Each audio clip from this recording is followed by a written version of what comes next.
Устойчивото и етично развитие на изкуствения интелект ще донесе ползи за човечеството. Това е основният аспект на международната конференция Webit, която събра на едно място хиляди хора с визионери, предприемачи и иноватори.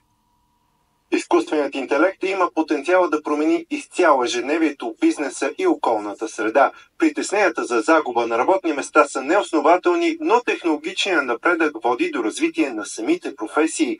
Генеративният изкуствен интелект, например, може да стимулира нашето въображение и да превръща мислите ни в реалност, а така се създава предпоставка за повече стратегически решения и по-малко скучни, монотонни дейности. Можете да го използвате като асистент в дейността, която извършвате. Може да формираме идеи, да подобрим концепциите си, работата си и всичко друго. Може да зададете как се подобрява баклава или как работи двигателя, така че фантазията е единственото ограничение. Изкуственият интелект може да предложи и различни решения за преодоляване на предизвикателствата в околната среда. Той обаче не е абсолютна панацея.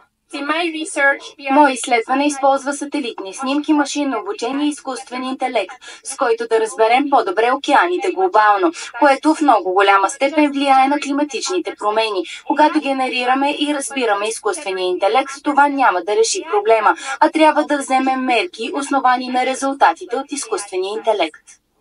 Използването му за решаване на такъв проблем също е природосъобразно или води до оптимизиране, което да намали отпадъците от продукцията, или пък модели, които изискват по-малко електричество, за да оперира.